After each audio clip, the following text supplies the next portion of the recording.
കേന്ദ്ര ബജറ്റിനെതിരെ LDF സംസ്ഥാന വ്യാപകമായി കേന്ദ്ര ഗവൺമെന്റ് ഓഫീസുകളിലേക്ക് മാർച്ചും ധർണയും സംഘടിപ്പിച്ചു.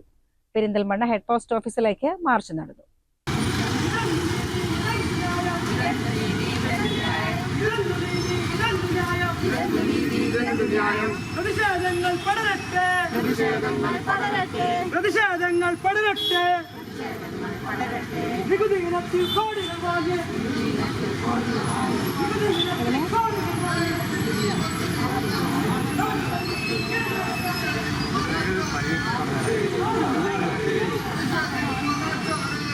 പെരിന്തൽമണ്ണ മണ്ഡലം കമ്മിറ്റിയുടെ നേതൃത്വത്തിൽ പെരിന്തൽമണ്ണ ഹെഡ് പോസ്റ്റ് ഓഫീസിലേക്ക് നടന്ന മാർച്ച് CPIM സംസ്ഥാന കമ്മിറ്റി അംഗം EN മോഹൻദാസ് ഉദ്ഘാടനം ചെയ്തു. നമുക്കൊക്കെ അറിയുന്ന പോലെ കേന്ദ്ര ഗവൺമെന്റ് കേരളത്തോട് നടത്തുന്ന അവഗണന ഒരു പുതിയ കാര്യമല്ല. എല്ലാ കാലത്തും കേരളം നിലവിൽ വന്ന അന്ന് മുതൽ കേരളത്തോട് കടുത്ത അവഗണനയാണ് കേന്ദ്രം ഭരിക്കുന്ന ഭരണാധികാരികൾ സ്വീകരിച്ചു വരുന്ന നിലപാട്. ഒരു 5 വർഷക്കാലം മാത്രമാണ് അതിൻ്റെ ഒരു അപവാദമായി. 2004 മുതൽ 2009 വരെ മൻമോഹൻ സിംഗിന്റെ നേതൃത്വത്തിലുള്ള UPA ഗവൺമെന്റ്, ഒന്നാം UPA ഗവൺമെന്റിന്റെ ഭരണകാലത്ത് മാത്രമാണ് കേരളത്തിന് അർഹമായ കേരളത്തിന്റെ ആവശ്യങ്ങൾ കേന്ദ്ര ഗവൺമെന്റ് പരിഗണിച്ചിട്ടുള്ളത്.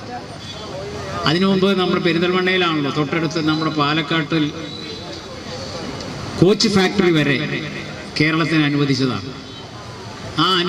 അതിനുവേണ്ടി സ്ഥലമെടുത്തതാണ്. അനുവദിച്ച കോച്ച് ഫാക്ടറി പിന്നീട് കൊണ്ടുപോയത് പഞ്ചാബിലേക്കാണ്, ഇന്ദിരാഗാന്ധിയുടെ കാലത്താണ്. അങ്ങനെ ഇന്ദിരാഗാന്ധിയും കോൺഗ്രസിൻ്റെ നേതാക്കന്മാരും ഇന്ത്യ ഭരിച്ചപ്പോൾ കടുത്ത അവഗണനയാണ് കേരളത്തോട് സ്വീകരിച്ചത്. 2004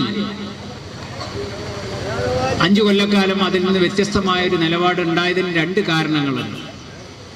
ഒന്ന്, LDFന്റെ കേരളത്തിലെ ഇന്ത്യയിലെ ഇടതുപക്ഷത്തിന്റെ പിന്തുണയോടെ പൊതു മിനിമം പരിപാടിയുടെ അടിസ്ഥാനത്തിലാണ് ഒന്നാം UPA ഗവൺമെന്റ് പ്രവർത്തിച്ചത്. മൻമോഹൻ സിംഗ് തന്നെ പറഞ്ഞു, ഞാൻ ഇടതുപക്ഷത്തിന്റെ തടവറയിലായിരുന്നു. അങ്ങനെ ഇടതുപക്ഷത്തിന് ശക്തമായൊരു ബ്ലോക്ക് പാർലമെന്റിൽ ഉണ്ടായിരുന്നു. ശക്തമായി ഇടപെടാൻ കഴിഞ്ഞിരുന്നു ഗവൺമെന്റിന്റെ. ഇടതുപക്ഷത്തിന്റെ പിന്തുണയോടുകൂടി മാത്രം ഭരിക്കേണ്ടി വരുന്ന, ഇല്ലെങ്കിൽ ഭൂരിപക്ഷം ഇല്ല UPA ഗവൺമെന്റിന്. അതിന്റെ ഭാഗമായി കേരളത്തോട് ഒരു അനുഭാവപൂർണമായ നിലപാടാണ് അന്ന് സ്വീകരിച്ചത്.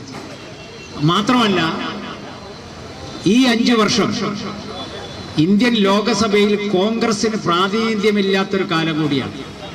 MM മുസ്തഫ സ്വാഗതവും ബൂട്ടോ ഉമ്മർ നന്ദിയും പറഞ്ഞു. CCN പെരിന്തൽമണ്ണ.